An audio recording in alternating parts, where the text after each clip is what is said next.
धनु और धनु के पुत्र धन्वंतरी हुए। वे काशी के महाराज और सब रोगों का नाश करने वाले थे। तो कामानां मुपभोगेन शाम्यति हविषा कृष्ण वर्तमेव भूय एवाभिवर्धते। ने अभिमान से भरे हुए लंकापति रावण को अपने 5 ही बाणों से सेना सहित मूर्छित करके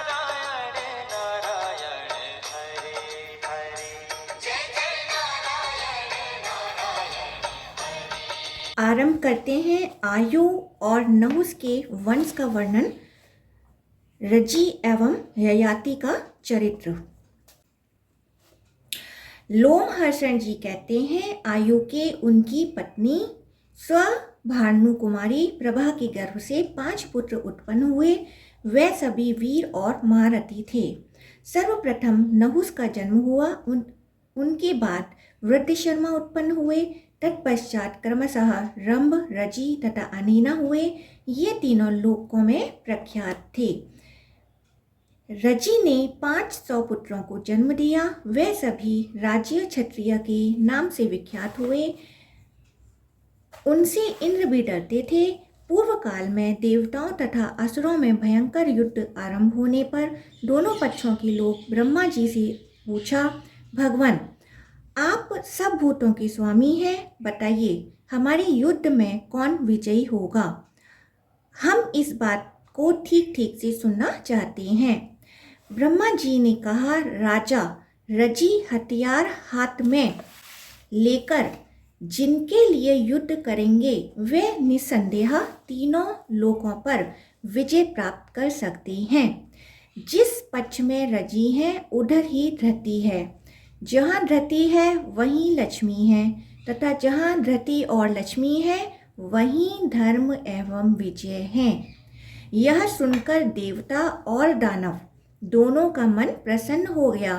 वे रजी के पास आकर बोले, राजन, आप हमारी विजय के लिए श्रेष्ठ धनुष धारण कीजिए। तब रजी ने स्वार्थ को सामने रखकर अपने यश को प्रकाश में लाते हुए उभय पक्ष के लोगों से कहा, देवताओं, यदि मैं अपने पराक्रम से समस्त दैत्यों को जीतकर धर्मतः इंद्र बन सकूं तो तुम्हारी ओर से युद्ध करूंगा। देवताओं ने इस शर्त को पहले ही प्रसन्नतापूर्वक मान लिया। वे बोले, राजन, ऐसा ही करो, तुम्हारी मनोकामना पूर्ण हो। देवताओं की यह बात सुनकर राजा रजी ने असुरों से भी वही बात पूछी।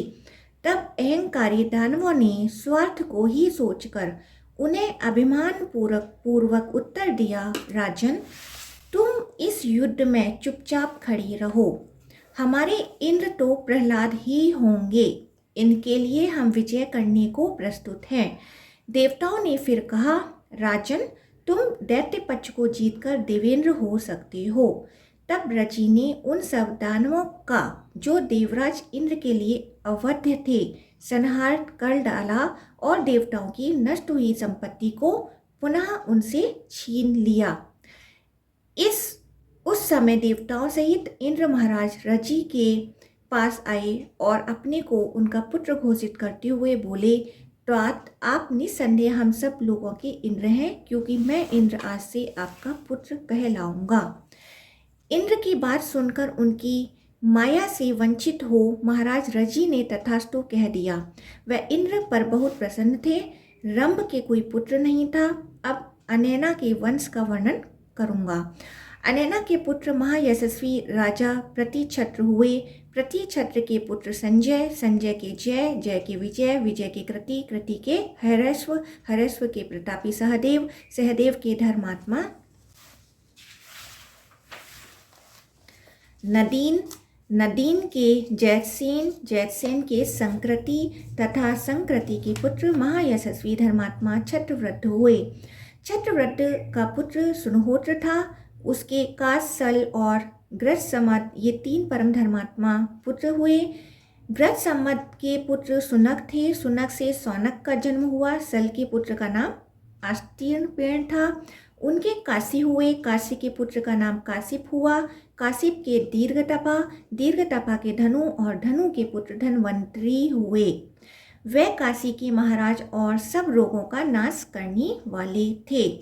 उन्होंने भारद्वाज से आयुर्वेद का अध्ययन करके चिकित्सा का कार्य किया और उसकी 8 भाग करके शिष्यों को पढ़ाया। धन्वंतरि के पुत्र केतुमान हुए और केतुमान के वीर पुत्र भीमरथ के नाम से प्रसिद्ध हुए। भीमरथ के पुत्र राजा दिवोदास हुए जो काशी के सम्राट और धर्मात्मा थे। दिवोदास की उनकी पत्नी दृष्टवती के गर्भ से प्रतर्धन नाम के पुत्र हुए। प्रतर्धन के 2 पुत्र थे, वत्स और भार्गव। वत्स के पुत्र अलर्क और अलर्क के संतति हुए। अलर्क बड़े ब्राह्मण भक्त और सत्य प्रतिज्ञ थे। सन्नति के पुत्र धर्मात्मा सुनीत हुए। सुनीत के महायशस्वी क्षेम, क्षेम के केतुमान, केतुमान के सुकेतु, सुकेतु के धर्मकेतु, धर्मकेतु के महारथी सत्यकेतु, सत्यकेतु के राजा विभु, विभु के आनर्त, आनर्त के सुकुमार, सुकुमार के धर्मात्मा धृष्टकेतु, धृष्टकेतु के वाणा राजा वेणुहोत्र और वेणुहोत्र के पुत्र राजा भार्गव हुए। प्रतर्दन के जो वत्स और भार्गव नाम के 2 पुत्र बतलाए गए हैं, उनमें वत्स के वत्सभूमि और भार्गव के भार्गभूमि नामक पुत्र हुए थे। काश्य के कुल में ब्राह्मण, क्षत्रिय और वैश्य जाति के पुत्र हजारों पुत्र हुए। अब नहुस की संतानों का वर्णन सुनो। नहुस के उनकी पत्नी पितृकन्या विरजा के गर्भ से 5 महाबली पुत्र हुए जो इंद्र के समान तेजस्वी थे। उनके नाम ये हैं यति, ययाति, संयाति, अयाति तथा पार्श्वक। उनमें जो यति ज्येष्ठ थे उनके बाद ययाति उत्पन्न हुए थे। यति ने कुकुस्थ स्थक की कन्या गौ से विवाह किया था। वह मोक्ष धर्म का आश्रय ले ब्रह्मा जी स्वरूप मुनि हो गए। उन 5 भाइयों में ययाति ने इस पृथ्वी को जीतकर शुक्राचार्य की पुत्री देवयानी तथा असुर कन्या शर्मिष्ठा को पत्नी रूप से प्राप्त किया। देवयानी ने यदु और तुर्वसु को जन्म दिया तथा वृषपर्वा की पुत्री शर्मिष्ठा ने ध्रुवा, अनु तथा पुरु नामक पुत्र उत्पन्न किए। ययाति पर प्रसन्न हो इंद्र ने उन्हें अत्यंत प्रकाशमान रथ प्रदान किया। उसमें मन के समान वेगशाली दिव्य अश्व जुटे हुए थे। ययाति ने उस ज्येष्ठ श्रेष्ठ रथ के द्वारा 6 रातों में ही संपूर्ण पृथ्वी तथा देवताओं और दानवों को भी जीत लिया। वह युद्ध में शत्रुओं के लिए दुर्धर्ष थे। समुद्र और 7 द्वीपों सहित समूची पृथ्वी के अपने अधिकार में करके उन्होंने उसके 5 भाग किए और उन्हें अपने 5 पुत्रों में बांट दिया। तत्पश्चात एक दिन उन्होंने यदु से कहा, बेटा कुछ आवश्यकतावश मुझे तुम्हारी अवस्था चाहिए। तुम मेरा बुढ़ापा ग्रहण करो और मैं तुम्हारे रूप से इस तरुण होकर इस पृथ्वी पर विचरूंगा। यह सुनकर यदु ने उत्तर दिया, राजन, बुढ़ापे में खान पान संबंधी बहुत से दोष होते हैं, अतः मैं उसे नहीं ले सकता। आपके अनेक पुत्र हैं जो मुझसे भी बढ़कर प्रिय हैं, अतः युवावस्था ग्रहण करने के लिए किसी दूसरे पुत्र को बुलाइए। ययाति बोले, ओ मूर्ख, मेरा अनादर करके तेरे लिए कौन सा आश्रम है अथवा किस धर्म का विधान है? मैं तो तेरा गुरु हूँ, फिर मेरी बात क्यों नहीं मानता? यूं कहकर ययाति ने कुपित हो यदु को शाप दिया, ओ मूर्ख, तेरी संतति को कभी राज्य नहीं मिलेगा। तत्पश्चात ययाति ने क्रमशः ध्रुवा, तुर्वसु तथा अनु से भी यही बात कही, परंतु उन्होंने भी युवावस्था देने से इनकार कर दिया। तब ययाति ने अत्यंत क्रोध में भरकर उन सबको भी पूर्ववत शाप दे दिया। इस प्रकार सबको शाप दे राजा ने अपने छोटे पुत्र पुरु से भी वही प्रस्ताव किया, वत्स, यदि तुम्हें स्वीकार हो तो अपना बुढ़ापा तुम्हें देकर और तुम्हारी युवावस्था स्वयं लेकर इस पृथ्वी पर विचरूं। पिता की आज्ञा के अनुसार प्रतापी पुरु ने उनका बुढ़ापा ले लिया। ययाति भी पुरु के तरुण रूप से पृथ्वी पर विचरने लगे। वे कामनाओं का अंत ढूंढते हुए चैत्ररथ नामक वन में गए और वहां विश्वाची नामक अप्सरा के साथ भ्रमण करने लगे। जब काम और भोग से तृप्त हो चुके तब पुरु ने समीप जाकर उन्होंने अपना बुढ़ापा ले लिया, अर्थात अपने छोटे पुत्र से उन्होंने बुढ़ापा वापस ले लिया। उस समय ययाति ने जो उद्वार प्रकट किया उस पर ध्यान देने से मनुष्य सब भोगों की ओर से अपने मन को उसी प्रकार हटा सकता है जैसे कछुआ अपने अंगों को सब ओर से समेट लेता है। ययाति बोले, न जातु कामा कामानां मुपभोगेन शाम्यति हविषा कृष्ण वर्तमेव भूया एवाविवर्धते यत् पृथिव्यां ब्रीहयवं हिरण्यं पशवः स्त्रियः नालमेकस्य तत् सर्वमिति कृत्वा न मुह्यति यदा भावं न कुरुते सर्वभूतेषु पापकम् कर्मणा मनसा वाचा ब्रह्मा संपद्यते तदा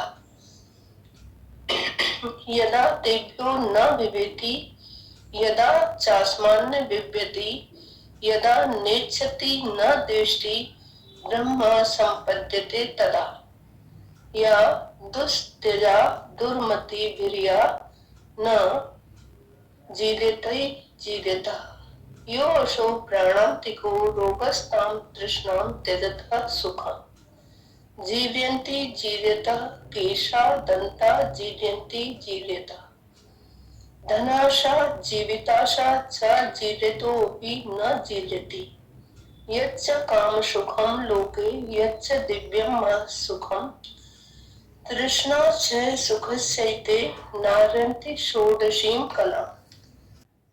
जिसका अर्थ है भोगों की इच्छा उन्हें भोगने से कभी शांत नहीं होती, अपितु घी से आग की भांति और भी बढ़ती ही जाती है। इस पृथ्वी पर जितने भी धान, जौ, सुवर्ण, पशु तथा स्त्रियां हैं, वे सब एक मनुष्य के लिए भी पर्याप्त नहीं हैं। ऐसा समझकर विद्वान पुरुष मोह में नहीं पड़ता। जब जीव मन और वाणी और क्रिया द्वारा किसी भी प्राणी के प्रति पाप बुद्धि नहीं करता, तब वह ब्रह्मा भाव को प्राप्त होता है। जब वह किसी भी प्राणी से नहीं डरता तथा उससे भी कोई प्राणी नहीं डरते, जब वह इच्छा और द्वेष से परे हो जाता है, उस समय ब्रह्मा भाव को प्राप्त होता है। खोटी बुद्धि वाले पुरुषों द्वारा जिसका त्याग होना कठिन है, जो मनुष्य के बूढ़े होने पर भी बूढ़ी नहीं होती तथा जो प्राणनाशक रोग के समान है, उस तृष्णा का त्याग करने वाले को ही सुख मिलता है। बूढ़े होने वाले मनुष्य के बाल पक जाते हैं, दांत टूट जाते हैं, परंतु धन और जीवन की आशा उस समय भी शिथिल नहीं होती। संसार में जो काम जनित सुख है तथा जो दिव्य लोक का महान सुख है, वह सब मिलकर तृष्णा क्षय से होने वाले सुख की 16वीं कला के बराबर भी नहीं हो सकते। यूं कहकर राजश्री ययाति स्त्री सहित वन में चले गए। वहां बहुत दिनों तक उन्होंने भारी तपस्या की। तपस्या के अंत में भृगुतुंग नामक तीर्थ के भीतर उन्होंने सद्गति प्राप्त की। महायशस्वी ययाति ने स्त्री सहित उपवास करके देह का त्याग किया और स्वर्गलोक को प्राप्त कर लिया। इसके पश्चात है ययाति पुत्रों के वंश का वर्णन। ब्राह्मण बोले, सूत जी, हम लोग पुरु, रोहा, अनु, यदु तथा तुर्वसु के वंशों का पृथक पृथक वर्णन सुनना चाहते हैं। लोमहर्षण जी ने कहा, मुनिवरों, आप लोग महात्मा पुरु के वंश का विस्तार पूर्वक वर्णन सुने। मैं क्रमशः सुनाता हूँ। पुरु के पुत्र सुवीर हुए। उनके पुत्र का नाम मनस्यु था। मनस्यु के पुत्र राजा अभयद थे। अभयद के सुधन्वा, सुधन्वा के सुबाहु, सुबाहु के रौद्रास्व तथा रौद्रास्व के दशा श्रेणियों थे। कृक्रेयु, कच्छेयु, स्थंडिलेयु, समनेतयु, ऋचेयु, जलेयु, स्थलेयु, धनेयु एवं वनेयु, ये 10 पुत्र हुए। इस प्रकार भद्रा, शूद्रा, मद्रा, सलदा, मलदा, खलदा, नलदा, सुरसा, गोचपला तथा स्त्री रत्नकूटा, ये 10 कन्याएं हुई। अत्रि कुल में उत्पन्न महर्षि प्रभाकर उन सब के पति हुए। उन्होंने भद्रा के गर्भ में परम यशस्वी सोम को पुत्र रूप में उत्पन्न किया। राहु से आहत होकर जब सूर्य आकाश से पृथ्वी पर गिरने लगे और समस्त संसार में अंधकार छा गया, उस समय प्रभाकर ने ही अपनी प्रभा फैलाई। महर्षि ने गिरते हुए सूर्य को तुम्हारा कल्याण हो यह कहकर आशीर्वाद दिया। उनके इस कथन से सूर्य पृथ्वी पर नहीं गिरे। महातपस्वी प्रभाकर ने सब गोत्रों में अत्रि को ही श्रेष्ठ बनाया। अत्रि के यज्ञ में देवताओं ने उनके बल की प्रतिष्ठा की। उन्होंने रौद्रास्व की कन्या से 10 पुत्र उत्पन्न किए, जो महान सत्वशाली तथा उग्र तपस्या में तत्पर रहने वाले थे। वे सभी वेदों के पारंगत विद्वान तथा गोत्र प्रवर्तक हुए। स्वस्थितायत्रेत्र नाम की उनकी ख्याति हुई। कच्छेयु के सभानर चाक्षुष तथा परमन्यु ये 3 महारथी पुत्र हुए। सभानर के पुत्र कालानल और कालानल के धर्मज्ञ संजय हुए। संजय के पुत्र वीर राजा पुरंजय थे। पुरंजय के पुत्र का नाम जनमेजय हुआ। जनमेजय के पुत्र महासाल थे जो देवताओं में भी विख्यात हुए और इस पृथ्वी पर उनका यश फैला था। महासाल के पुत्र महामना के नाम से विख्यात थे। देवताओं ने भी उनका सत्कार किया था। उन्होंने धर्मज्ञ उसीनर तथा महाबली तितिक्षु ये 2 पुत्र उत्पन्न किए। उसीनर की 5 पत्नियां थीं जो राजश्रियों के कुल में उत्पन्न हुई थीं। उनके नाम इस प्रकार हैं: नगा, क्रमी, नवा, दरवा तथा दृष्टवती। उनसे उसीनर के 5 पुत्र हुए। नगा के पुत्र नग थे। क्रमी के गर्भ से क्रमिका की ही जन्म हुआ था। नवा के नव तथा दरवा के सुरवत्र हुए।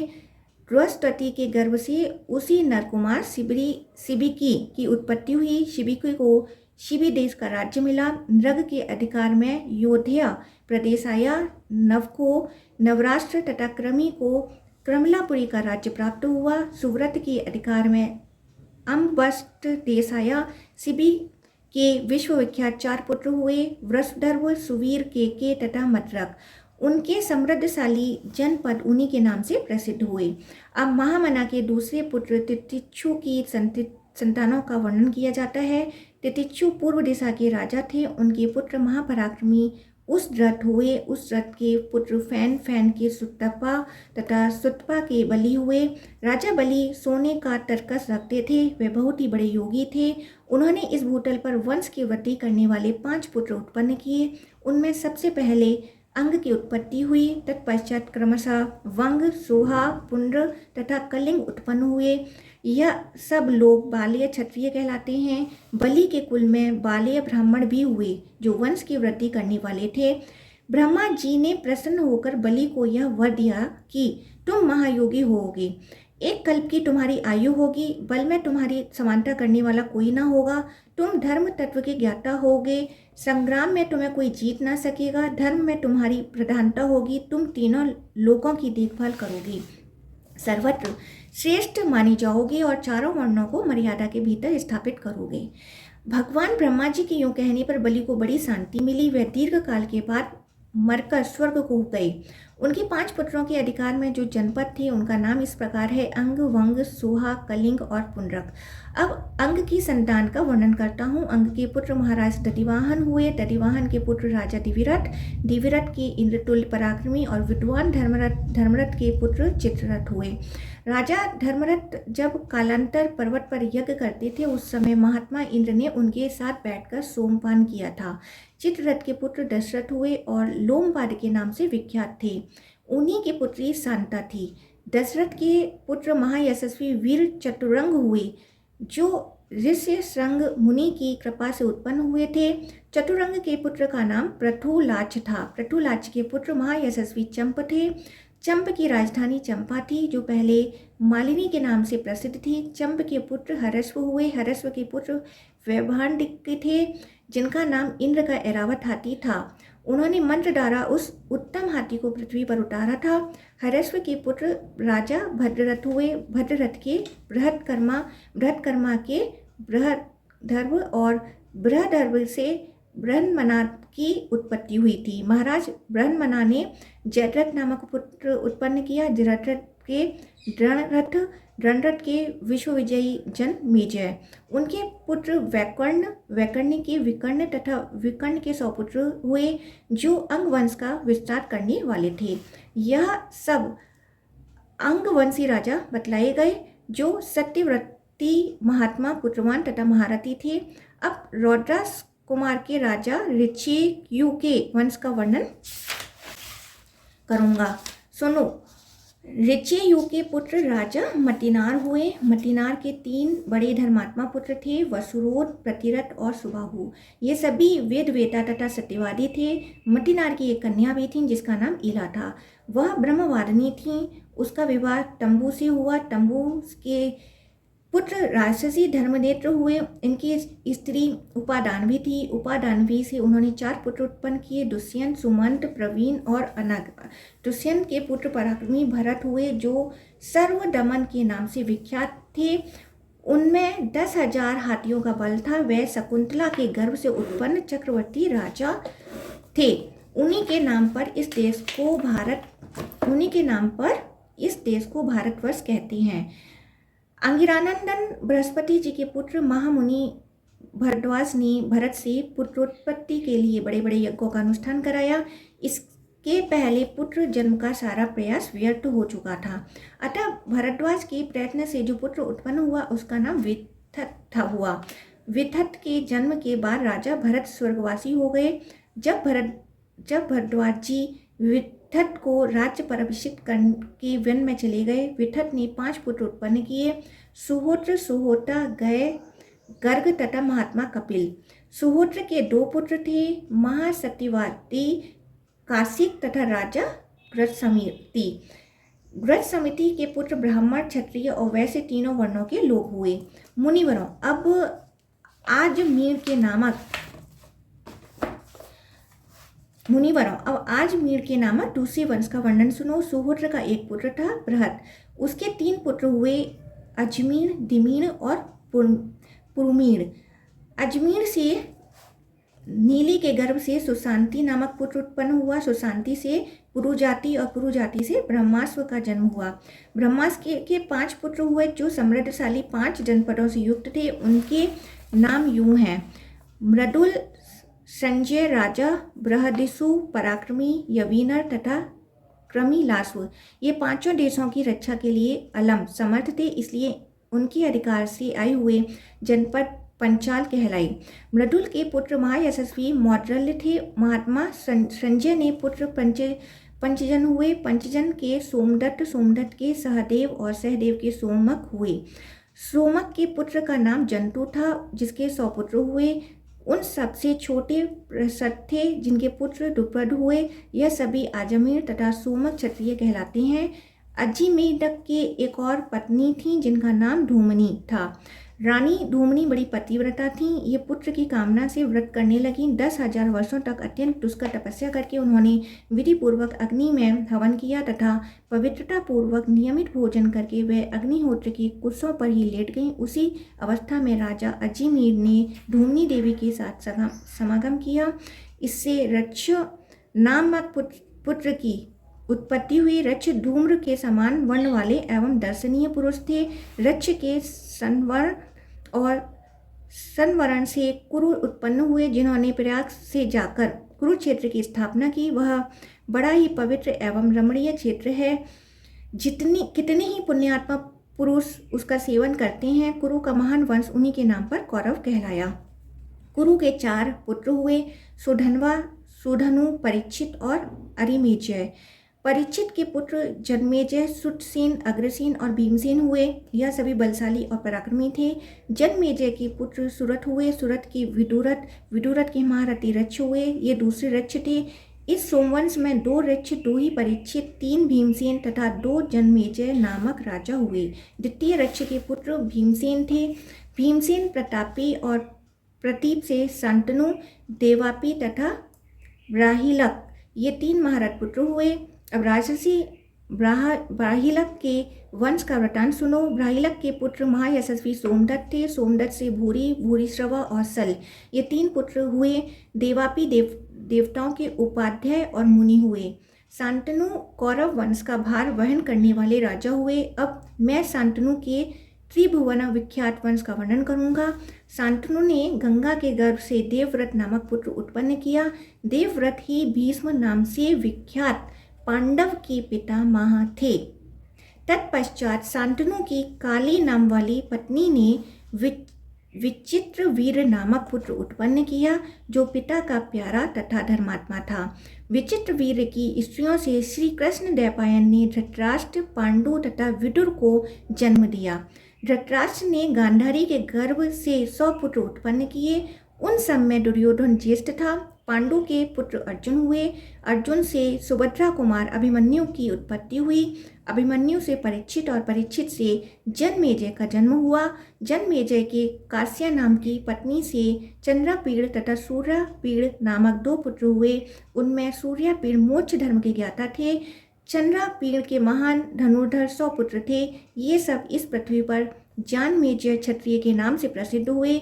उन 100 पुत्रों में सबसे बड़ा सत्यकर्ण था, जो हस्तिनापुर में रहा करता था। महाभायु सत्यकर्ण प्रचुर दक्षिणा देने वाले थे। सत्यकर्ण के पुत्र प्रतापी श्वेतकर्ण हुए। वे पुत्र न होने के कारण तपोवन में चले गए। वहाँ सुचारु की पुत्री मालिनी, जो यदुकुल में उत्पन्न हुई थी, वन में आई थी। उसने श्वेतकर्ण से गर्भ धारण किया। उस गर्भ के स्थापित हो जाने पर राजा श्वेतकर्ण पहले के किए हुए संकल्प के अनुसार महाप्रस्थान को चले गए। अपनी प्रियतमा को जाते देख मालिनी भी उनके पीछे लग गई। मार्ग में उसने एक सुकुमार शिशु को जन्म दिया, किंतु उसको भी छोड़कर वह पतिव्रता पति के पीछे चल दी। नवजात शिशु उस पर्वत की घाटी पर रो रहा था। तब उस पर कृपा करने के लिए आकाश में मेघ प्रकट हो गए। श्री विष्टा के 2 पुत्र थे, पैपलादी और कौशिक।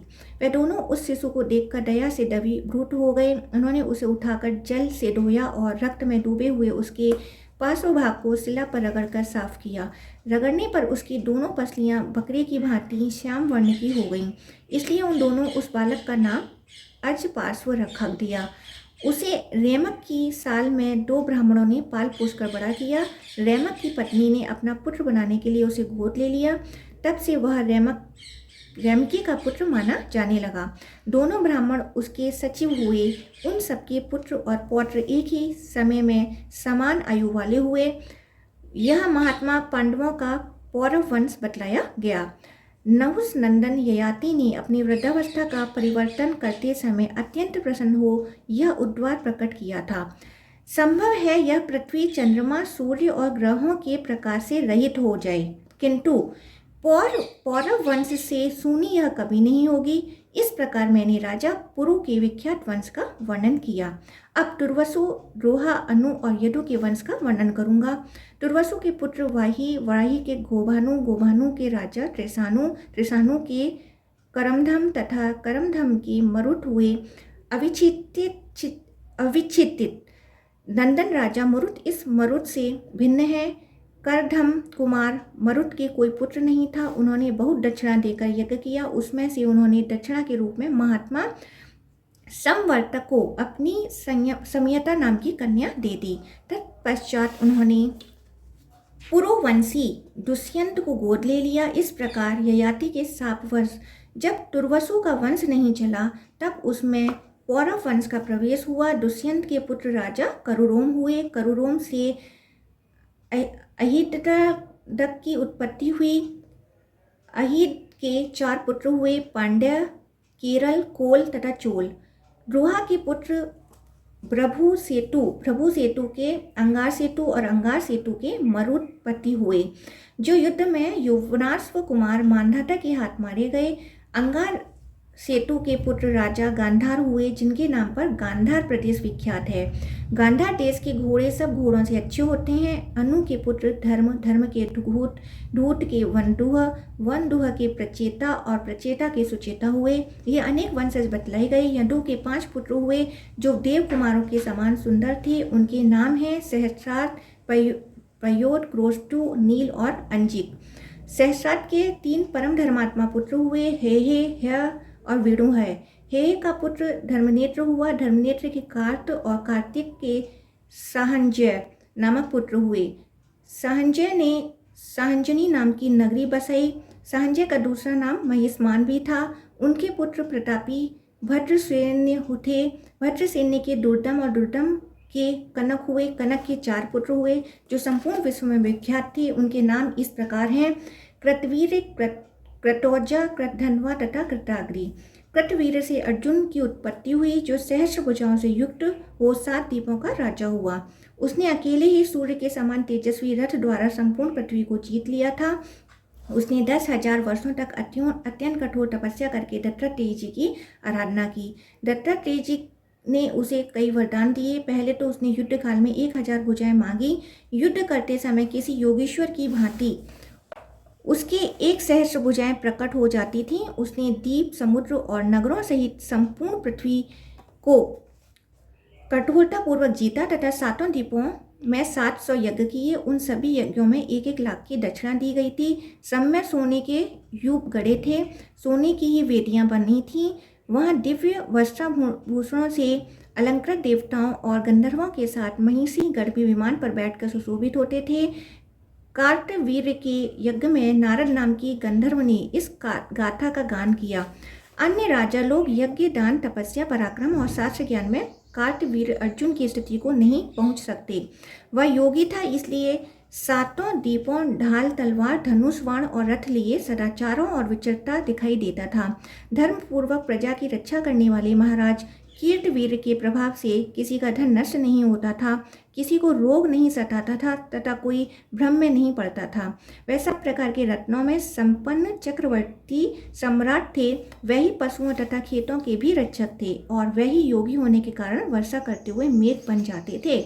जैसे शरद ऋतु में भगवान भास्कर अपनी सहस्रों किरणों से शोभायमान होते हैं, उसी प्रकार राजा कार्तवीर्य अर्जुन अपनी सहस्रों भुजाओं से शोभा पाते थे। उन्होंने कर्कोटय नाग के पुत्रों को जीतकर उन्हें अपनी नगरी महिष्मतिपुरी में मनुष्यों के साथ बसाया था। वे वर्षा काल में समुद्र में जल क्रीड़ा करते समय अपनी भुजाओं से रोककर उसकी जल राशि के वेग को पीछे की ओर लौटा देते थे। उनकी राजधानी घेर कर बहने वाली नर्मदा नदी में जब वे जल क्रीड़ा करते समय लौटते थे, उस समय वह नदी अपनी सहस्रों चंचल लहरों के साथ डरती डरती उनके पास आती थी। महासागर में जब वे अपनी सहस्रों भुजाएं पटकते थे, उस समय पाताल निवासी महादैत्य निश्चेष्ट होकर भय से छिप जाते थे। ऊंचे उठती हुई उत्ताल तरंगें विचूर्णित हो जाती थीं। बड़े बड़े मीन और तिमी आदि जल जंतु छटपटाने लगते थे। सागर के जल में फैन जम जाता था। समुद्र बड़ी बड़ी भंवरों के कारण क्षुब्ध दिखाई देता था। देवताओं और असुरों के डाले हुए मंदराचल पर्वत से क्षीर समुद्र की जो दशा हुई थी, वही दशा वे अपने सहस्र बाहुओं से महासागर की कर देते थे।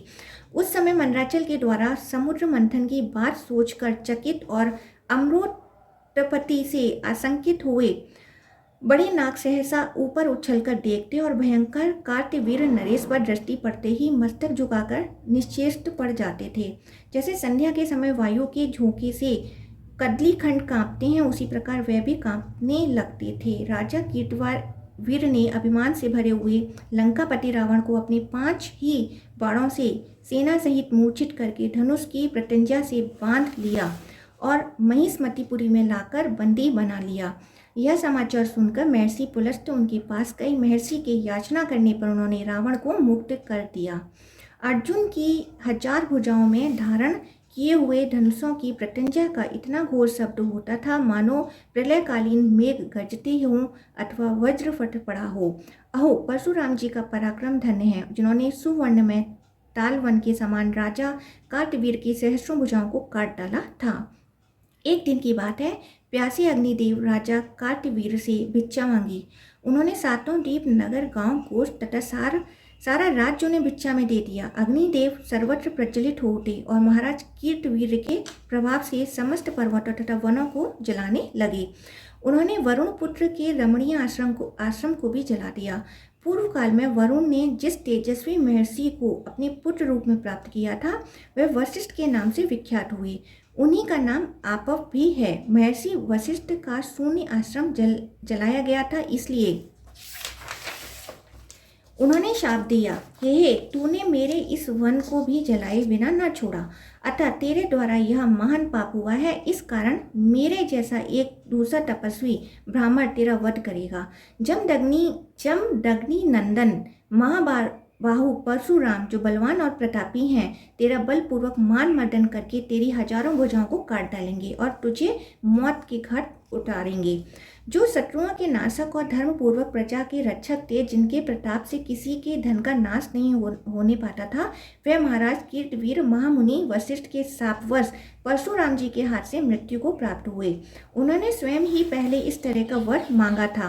कीर्तवीर के 100 पुत्र थे, किंतु उनमें से 5 ही शेष बचे। वह सभी अस्त्र शस्त्र के ज्ञाता, बलवान, सूर, धर्मात्मा और यशस्वी थे। उनके नाम ये हैं: सूरसेन, सूरवृषण, मधुध्वज और जयध्वज। जयध्वज अवंती के महाराज थे। जयध्वज के पुत्र महाबली तालंजंग हुए। उनके 100 पुत्र थे, जो तालंजंग के नाम से विख्यात थे। हया वंश में वितिहोत्र, सुजात, भोज, अवंती, टॉन्ट्रिकेर, टालंजंग तथा भरत आदि क्षत्रियों का समुदाय हुआ। इनकी संख्या बहुत होने से पृथक पृथक नाम नहीं बतलाई गई। वृष आदि बहुत से पुण्यात्मा यादव इस पृथ्वी पर उत्पन्न हुए। उनमें वृष वंश के प्रवर्तक थे। वृष के पुत्र मधु थे। मधु के 100 पुत्र हुए, जिनमें वृषण वंश चलाने वाले हुए। वृषण के वृषणी और मधु के वंशज माधव कहलाए। इसी प्रकार यदु के नाम पर यादव तथा हेय के नाम से हेय क्षत्रिय कहलाए। जो प्रतिदिन की कार्तवीर्य अर्जुन के जन्म का वृत्तांत यहाँ कहेगा, उसके धन का नाश नहीं होगा, उसका नष्ट हुआ धन भी मिल जाएगा।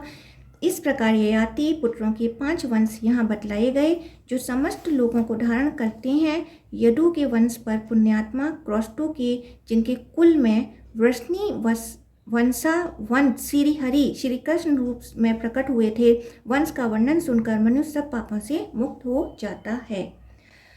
इसके पश्चात है क्रौष्टो आदि के वंश का वर्णन तथा स्यमंतक मणि की कथा। भगवते वसुदेवाय नमः।